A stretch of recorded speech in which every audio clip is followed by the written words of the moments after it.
Psychedelics are just a tool.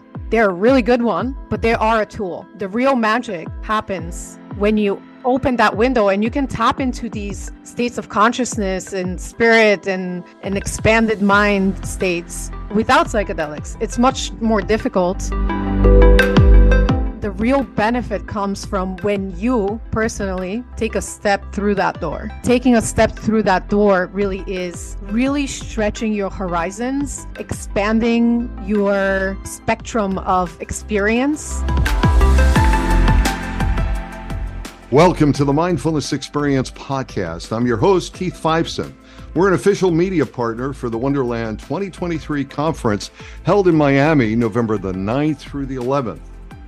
Today we have an extraordinary guest, Maria Velkova, who's the managing partner with Tabula Rasa Ventures and a seasoned biopharma executive with extensive experience in top pharma companies like Roche and AstraZeneca.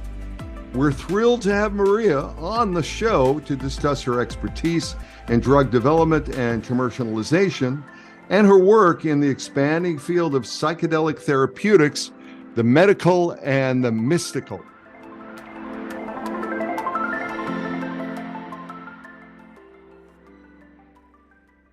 All right. Maria, welcome. Hey, how are you? Keith, thank you so much for having me on your podcast. I'm extremely excited to be here. And I'm feeling really wonderful. Thank you. Oh, that's great. That's absolutely wonderful. And I'm so excited to have you as a guest as well, because you really do look at both the medical and the mystical, the sacred and the science. And I hope we can unpack some of that. Can you tell me a little bit about your journey and, from developing global drug strategies at top pharma companies, and now you've co-founded a medical psychedelics house and you're focusing on some of the blind spots that are in the healthcare industry. Maybe we can unpack that a little. What does all that mean? Good question, and a very layered one. Mm-hmm. So I would love to start talking a little bit about the journey, as you initially asked, and then we can tap into all the different verticals of that. Right. Let's do it. So I became extremely fascinated in how the body works on a molecular level. Back in 7th grade, and I still vividly remember opening the page of the textbook, and there was a picture of the human cell. I was absolutely fascinated how billions of these cells come together with their defined functions, with trillions of processes happening simultaneously every second of every day while we're alive to create human life. And that physical existence of a biological being was an extreme fascination for me. And so I decided to dedicate my academic life to understanding how that works naturally, how it breaks down in disease, and also how different substances, medicines, supplements, food we put into our body can affect that positively or negatively. So my academic background, and in my undergrad, I studied pharmacology.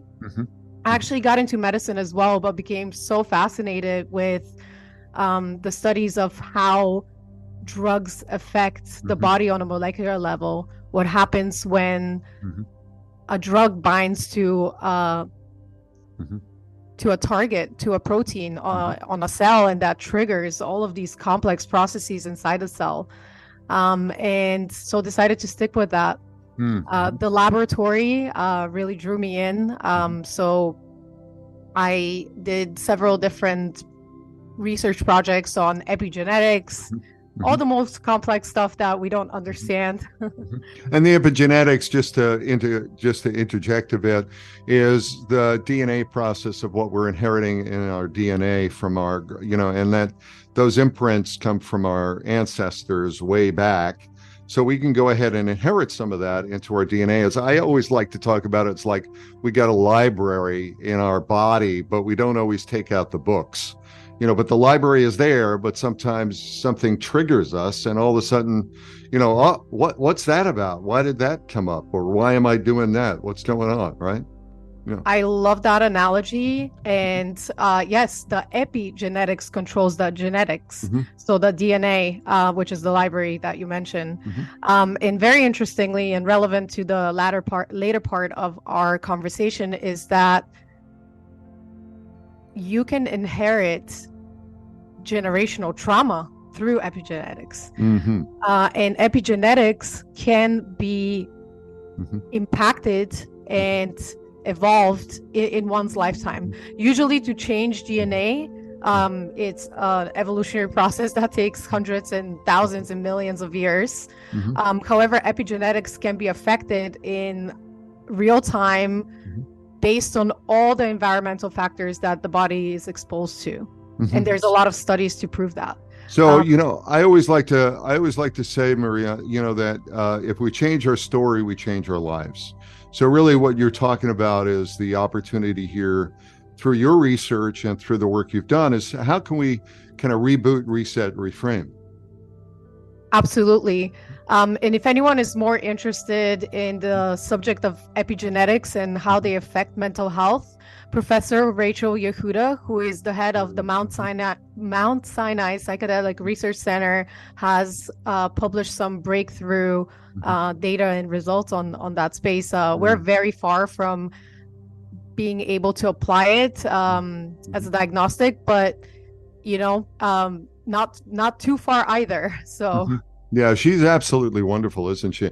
I saw her at Horizons last year and also recently in Denver, at the Psychedelic Science 2023 convention. Really amazing, and her research is unbelievable. Yeah. Absolutely. And I'm really, really glad and happy and honored to be able to call her not only my friend, but my colleague, not only my colleague, but also my friend. She actually we invited her to come to Dubai, where we hosted the first ever psychedelic medical conference in the Arab Middle East. So that was extremely incredible. I couldn't have thought of a better person to represent and to really propose and present a balanced view of where the space is at. Well, talk about a wonderful conference to buy and to be able to be in the UAE and to see some of the changes and some of the science and some of the leaps that they're doing over there. What a privilege. Absolutely. And the illicit drug laws there are extremely severe. Only a decade ago they beheaded people for having illicit substances. So seeing the Abu Dhabi Department of Health being so open to this not only blew our minds, but even the audience, the local psychologists and psychiatrists who know a little bit about the psychedelic space and have studied in Europe or the US. It's a very exciting time. It's honorable to see that they're extremely open-minded, and we hope to continue and are planning to continue working with them to bring psychedelic clinical trials to the UAE. Right. So with Tabula Rasa and your venture work, what are you like looking at? I talked about the blind spots, looking at the blind spots in the healthcare area. So I would say that certainly qualifies as doing something in Dubai and opening up their eyes to some things that they may not have been aware of. Is that what you see happening in general, given your work? And what kind of companies as a venture capital company, are you looking at? Yeah, I'm really happy to drop into this a little bit. To close the gap on the journey, I realized the lab is not where I want to spend every day of my life. So I started moving towards more the commercial side of drug development, regulation, clinical trial design, commercialization, product launches, etc. And after spending altogether a decade in big pharma, I felt like I had a calling that was bigger than corporate. And at that time, I met my business partner, Murray Kazan, who had founded Tabula Rasa Ventures back in 2018 out of the Yale School of Management. Back then, there were only 3 companies publicly speaking about developing psychedelics as medicines. So it was a little bit too early to start a venture fund, but we did start the first incubator in the space, where we took very, very early stage companies, even starting from idea up to pre-seed, who were working on various different solutions for building out the psychedelic space, and slowly started to work with these guys. It was not on investment basis. It was more a 3-month program that we helped them set up their companies. That was quite successful. And then touching into the Dubai stuff, like we are a venture capital fund that invests into early stage companies. We operate with an acceleration model where we don't only invest cash, we also work hands-on with entrepreneurs on specific predefined needs and tailored to what their needs are. But outside of just our investment activities, we have a nonprofit foundation called Energia. And through Energia, we also engage in a lot of educational and other activities. So Dubai and what you had mentioned, the psychedelic house, which was at Davos alongside the World Economic Forum, were initiatives to really educate global leaders in Dubai and in Davos, where the world's most powerful people congregate once a year to discuss the future of our world. How did that go? How did that go over there? Good. Honestly, well, amazing, right? both Davos and Dubai, I joke with Marique, if it doesn't feel like we're slightly might get arrested, it's not big enough. So what we created was really a platform where we brought 45 of the top global experts in the psychedelic space to share their knowledge. No, we didn't give out illicit substances. Yes, we did have fun and a lot of really awesome music in the evenings. But these experts really educated the global leaders on what psychedelics are, and there's a lot of stigma, so that's extremely necessary. And it went phenomenally. We got coverage in Forbes, Bloomberg, The Times, all these major medias. Amazing. We even got a shout out on The Late Show, which was quite awesome. That's great. And Marie got invited to speak at the Ukraine House, which was last year. A very, very powerful moment given the situation. He talked about possibly bringing psychedelic therapy for refugees and refugee trauma. Rick Doblin is currently working in the Ukraine and training therapists. So that those initiatives are moving forward at a good pace. And yeah, it was wonderful. We did have the secret police come and check in on us to make sure that there was nothing dodgy happening. But yes, it was fantastic. And we closed out with a panel with Amanda Fielding, who is another really powerful woman, the founder of the Beckley Foundation, in conversation with Deepak Chopra. Rachel was there. And we are really proud because we really wanted to represent the psychedelic space holistically. So we also brought around 5 or 6 indigenous leaders to speak of the ancient mystical wisdom of these medicines, which are novel ancient medicines, as I call them. That's wonderful. So, you know, we started talking about the mystical and the medical and the spiritual and the science. And it sounds to me like, you know, there is a real, like, you know, many people of science don't necessarily, like, if they're hardcore, they don't necessarily believe in the sacred, you know, like, okay, show me the proof, you know, that kind of a thing. You know, and yet at the same point, we do know whether or not it's fMRI or whether or not it's looking at the individual's, scores on the, what is it called? Not the extraordinary, but it's called the there's that store of having a blissful experience. What the ecstatic store, or the I'll remember it. But the point being is that individuals really have an ineffable experience when they're or a non-ordinary experience when they're using psychedelic medicine. Non-ordinary states. Yeah, a non-ordinary state. So they move into those states of these it's the ecstatic experience store, and they move into these states. And yet at the same point, they were also showing neurogenesis, neuroplasticity, the ability to go ahead and rewire the brain, the ability to go ahead and look at and deal with traumas in new ways, and have heart-opening experiences that allow them to connect with people in, like it changes their lives.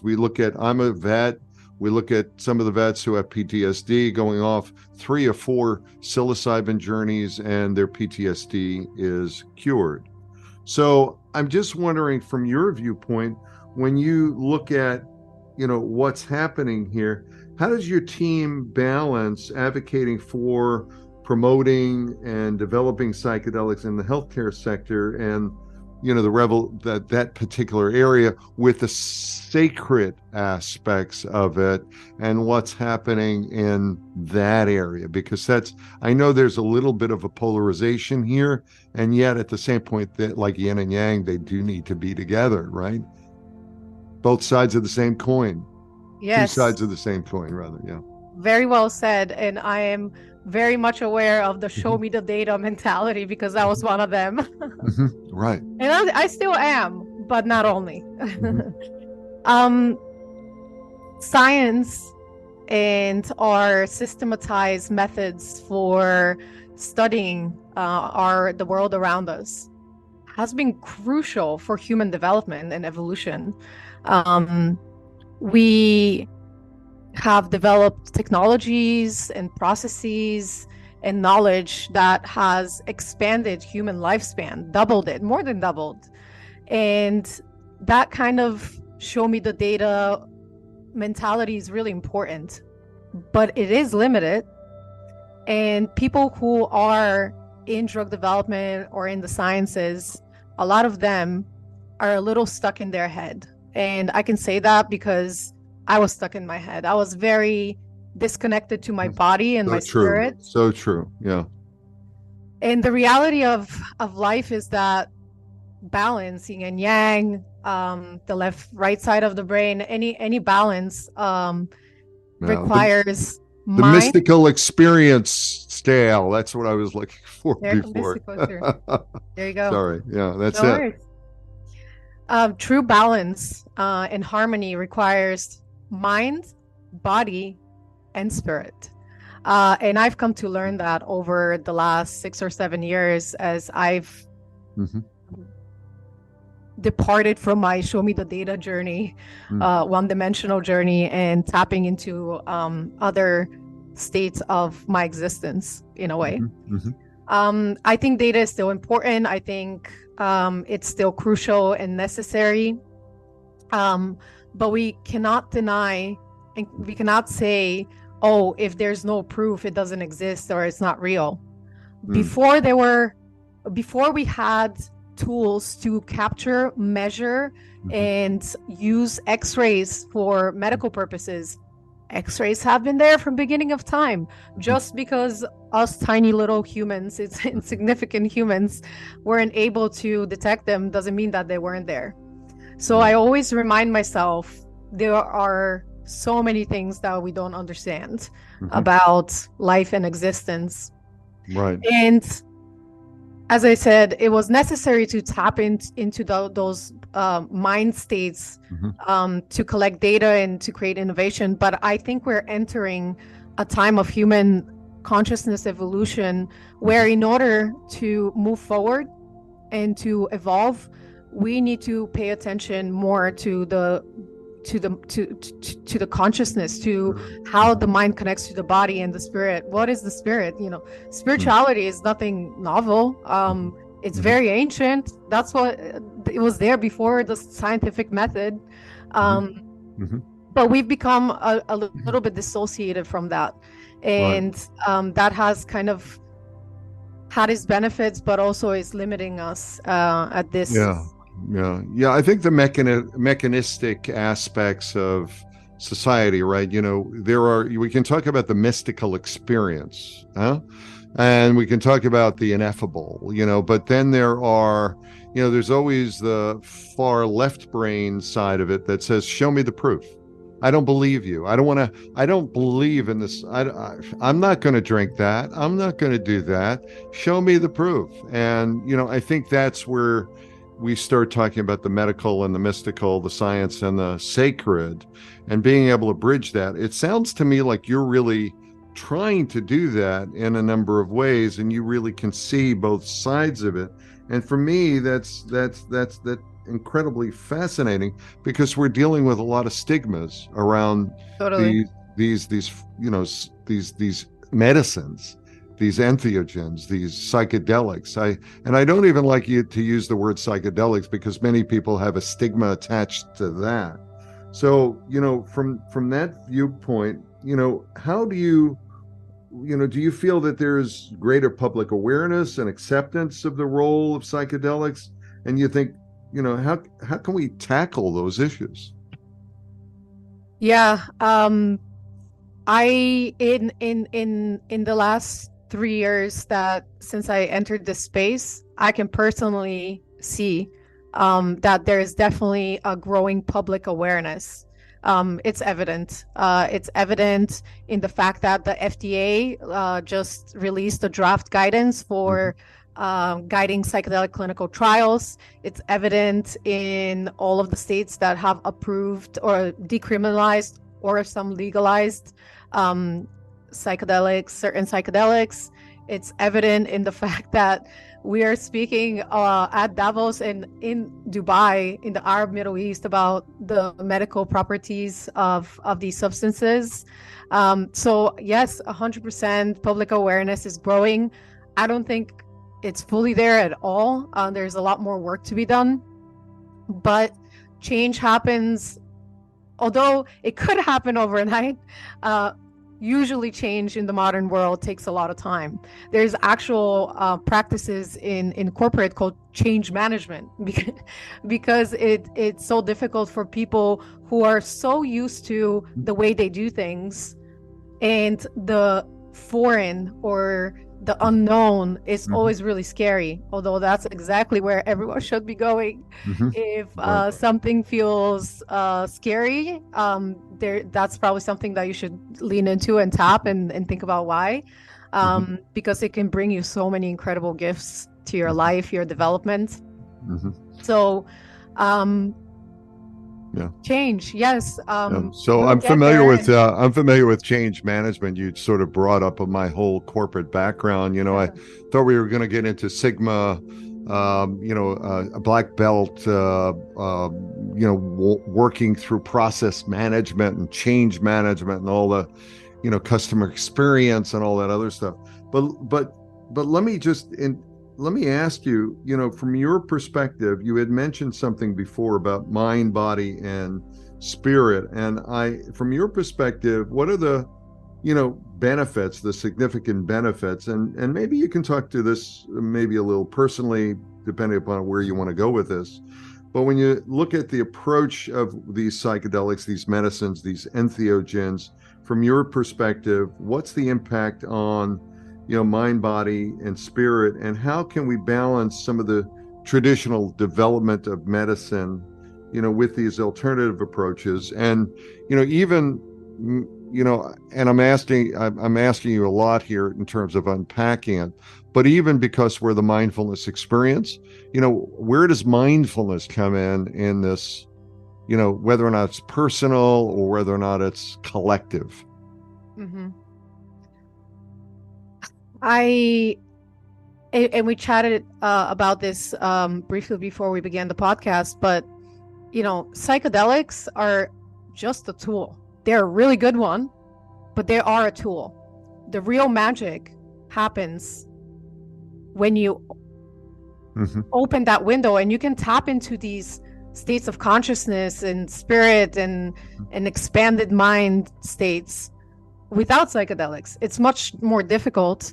And that's the power of these medicines, is because it puts you on the, on the elevator straight up into that, or looking outside of that window, or opening that door.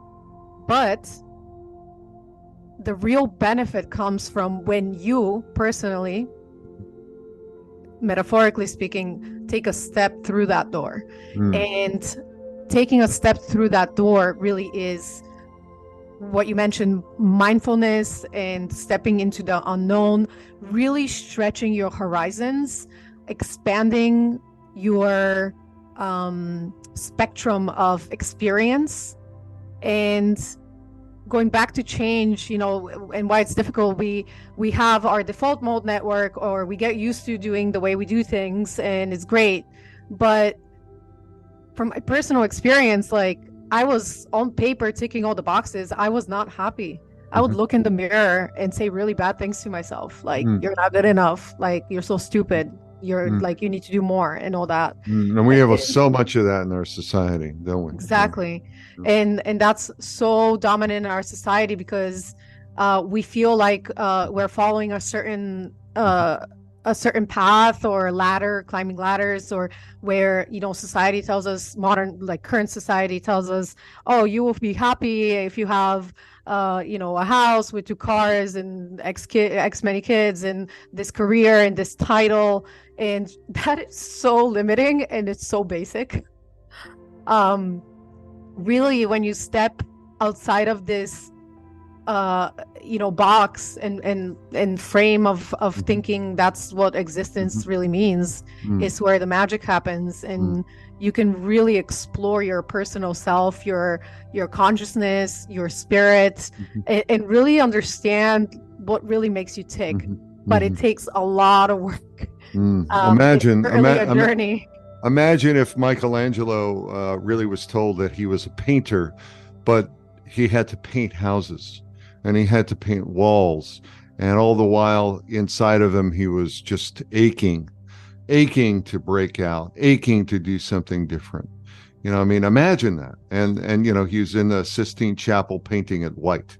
Didn't that, what a talk about a miss, the sin of it, right? So, what you're really talking about is the ability to kind of break out, be a little bit more authentic, be able to go ahead and really be the change you wish to see in the world. Absolutely. And push your limits and boundaries. The only limits and boundaries are the ones that you put on yourself. I think anything is possible. Obviously, some things maybe are not possible today or require a lot of work, but if you push your boundaries and expand yourself and expand your limits, push those further, that's when you get innovation. That's when you get true human evolution. That's when you get alignment with your purpose, rather than someone saying like, oh, well, if you go and be parents, you need to be a doctor because, or a lawyer. Someone else said that you need to be something, and that's how they are defining, and they have a hold on you, dictating like who you are.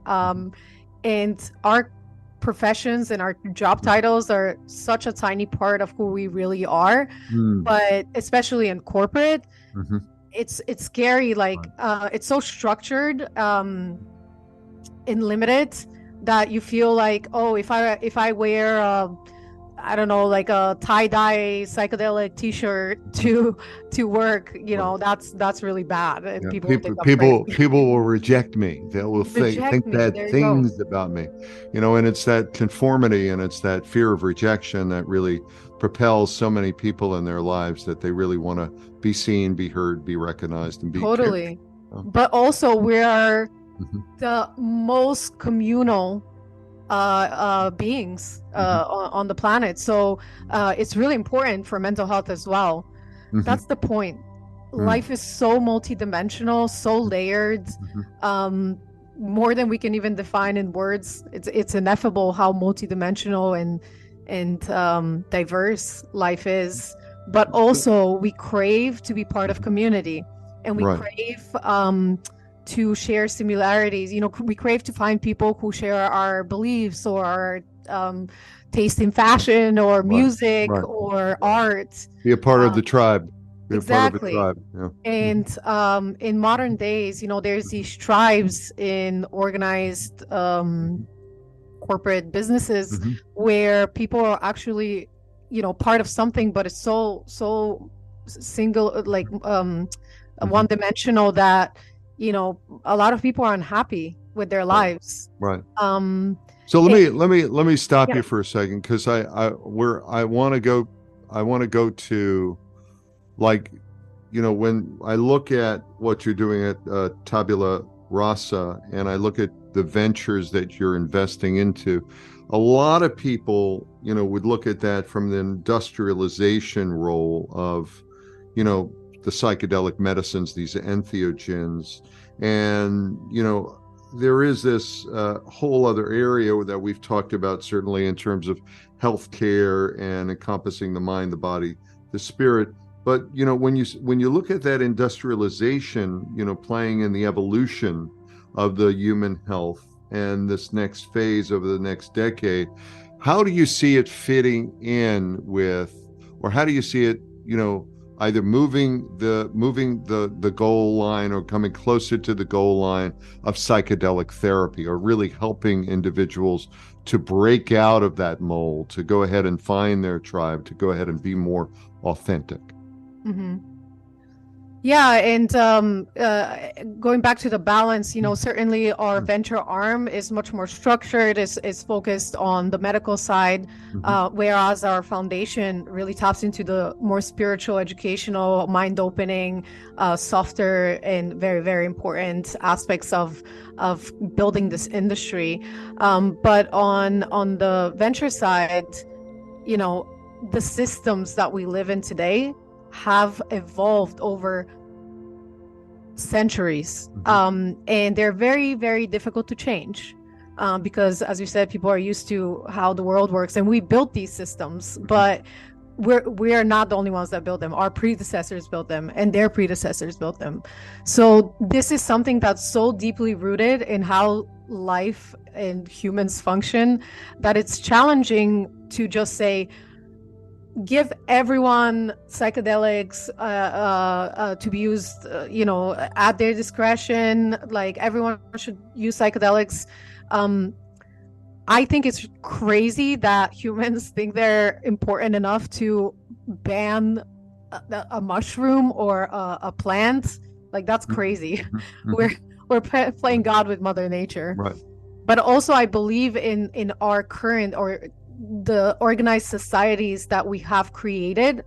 It is important because, like, it's a natural what we created. If you think nature is very random, also there's a lot of patterns and structure, but we need to, at least in the Western world, we need to bring these medicines in a way that would work for our current societies that we built.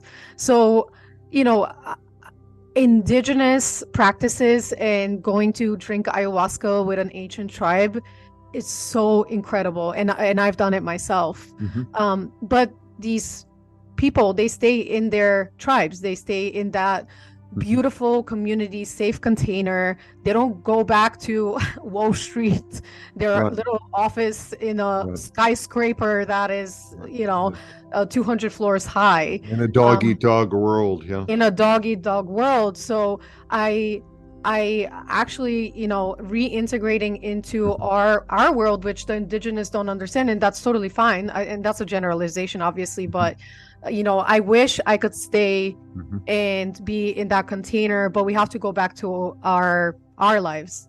So I do believe, I don't believe that nature should be criminalized. That's ridiculous. But I do also believe that nature is really powerful, and these naturally occurring compounds and molecules they were not made for humans. Again, let's not kid ourselves. What do we got? Like, oh, the mushroom was made for me, you know? So I do think that it needs to be approached with care and consciousness and presence within the lens of our modern world and modern systems. So the reason why we are supporting the medicalization is also to be able to give it and to create access for as many people as possible in the safest way possible, given their current life situations. Beautiful. So there's a framework around it. And the framework around it is a research framework that really has been, that has not only anecdotal evidence, it's not just sort of hearsay, it's really researched fact, composited with efficacy rates that are really quite high, that show if you prepare and if someone is with you and if someone can help you to integrate, that you can make the changes you wish to see. Totally. The guidance and, you know, like saying psychedelics are a tool, but once you step through the door, that's where the real healing and change happens. If we must get these medicines through the FDA in this structured way, great. But there's so many opportunities for coaches, guides, facilitators that can work with people afterwards to help them tap into the more spiritual. And that's necessary. That's necessary. FDA does not regulate even psychiatry. It doesn't regulate psychiatry. So I think in order to be successful in creating access to these medicines, we need to play with the system, but the system is broken for sure. Unfortunately, we can't change it overnight. It takes a lot of dedication. And it's really, really challenging. God bless Rick Doblin for what he's done. He's really doing incredible. He's doing incredible work. Let me ask you: when you start taking a look and you start looking out, you know, into the future. I mean, you're much younger than I am, and you have a fresh perspective in terms of the world. You're not as jaded as I am, if you will. But I listen. I try. But how do you envision psychedelics and the industry growing over the next few years? You know, what kind of challenges do you think we'll face, for example? Try is all we can do. Looking at the next 10 years, when I came into the psychedelic space back in 2020, I was very surprised in a positive way and respectful that people are starting drug development companies who have never launched a drug to market and don't understand these systems that we've been talking about. But also it creates blind spots because if you don't understand how challenging that process is, then you don't have a realistic expectation. So MAPS actually 24 hours ago published their phase 3 clinical trials for MDMA assisted therapy for PTSD in Nature, extremely prominent journal. And that's their second phase 3 trial where they confirmed incredible results. Patients, 86% of patients, had significant efficacy. A massive proportion of those lost their diagnosis. We don't want to say cure, especially with the mind and anything with mental health. But they feel better. But yes, totally. And for 86%, that's huge. For a sustained period of time of 12 months or longer, which is incredible. I've been in healthcare and drug development. I have never seen results like that. So 86%, when we're talking about PTSD, we're talking about, issues specifically. I mean, and I'm a vet, I'm a member of the Heroic Hearts Project. But, I think when you start taking a look at this, trauma is a systemic issue within our society, and being individualized and not interconnected in community, and really have a plan or fostering a plan for, food, shelter, clothing, healthcare, all of the basic needs, that can be traumatic in and of itself. Never mind, having to go to war and having to deal with, gunshot wounds or, shell shock, Totally. Yeah. No, thank you for that insight. But looking forward, MDMA is on track, and I personally, speaking with Michael Millett, who is the part of MAPS PBC, and speaking to Rick and looking at the data, I certainly agree that MDMA will be FDA approved next year. But that is the first, and not a small hurdle, but it's the first hurdle. We're going to see a lot of challenges with getting these medicines to patients. There's a lot of steps in between that, from needing to train thousands of therapists on a very complex intervention that is very long as well, sitting with patients, figuring out how we're going to pay for this. Even if you make the drug free, if you're taking 6 hours, and that's just the dosing session of a person's time, they're making their living as well. So we need to figure out how to pay for these. And this is the first time a drug plus therapy intervention has been approved into the medical system. So there's a lot of challenges there. Also, how do we educate patients and to get them interested? Because there is a scenario and a reality where people would be too afraid or not want to try this. So yes, I think ahead we have a lot more challenges that we will face. I do feel like this is not going anywhere. Psychedelics are here to stay. We have broken through that kind of critical point in time where there's pendulum is not going to swing backwards. I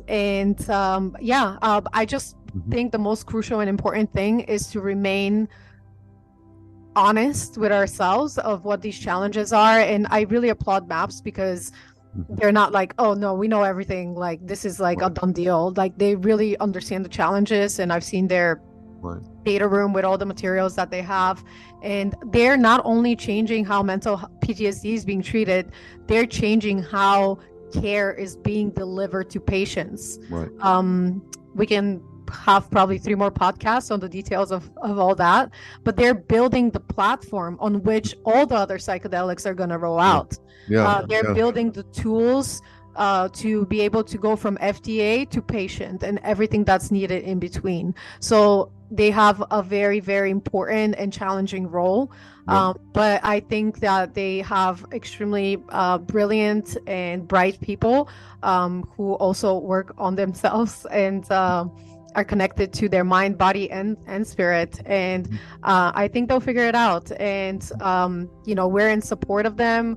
Don't want to get into too many details there for now, but we should support MAPS because the exit strategy is either do it yourself, which it costs hundreds of millions of dollars, and most psychedelic drug development companies will not be able to afford that, or go through big pharma.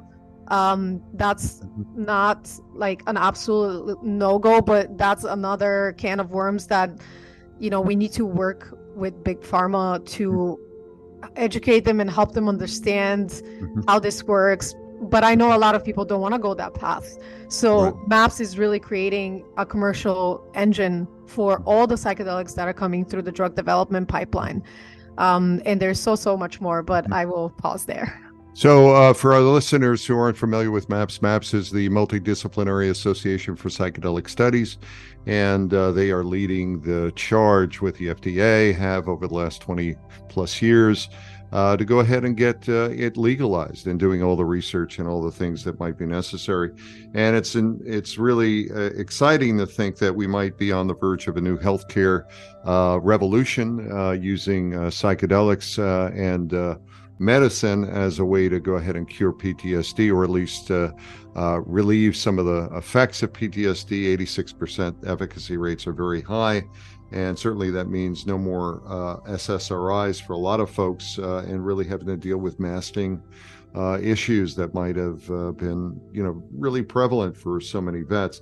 I want to just, we're sort of at the end of our time, Maria, but I really want to ask you, if people want to, seek more help in terms of understanding your role and what you're doing over at Tabula Rasa Ventures, and also maybe find out a little bit more about you and how to really be the change they wish to see in the world. What would be your sort of closing recommendation to folks? I encourage if people want to learn more about our work, both on the venture side and the nonprofit side. Keith, I'll be grateful if we can include some links, but check out our websites. We are on socials as well. I am quite active in disseminating information on LinkedIn, also Instagram, which is a little bit more personable, but that's also important.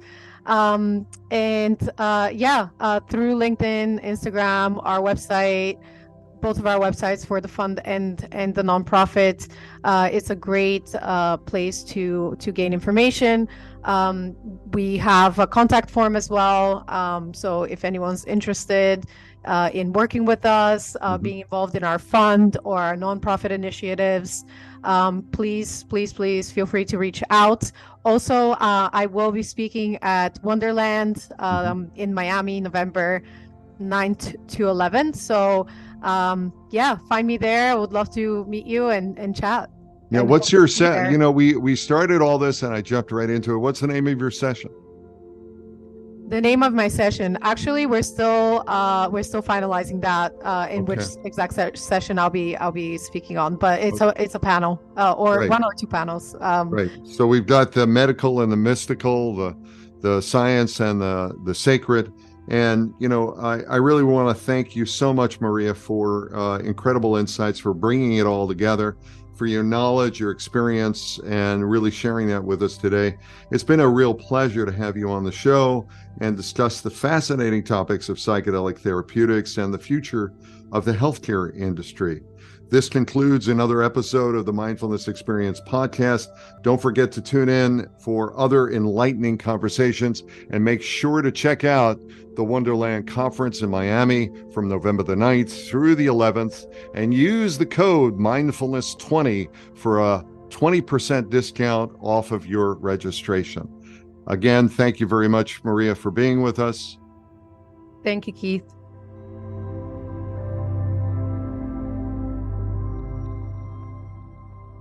Thank you for listening to the Mindfulness Experience podcast. If you enjoyed this episode, be sure to subscribe and leave us a review.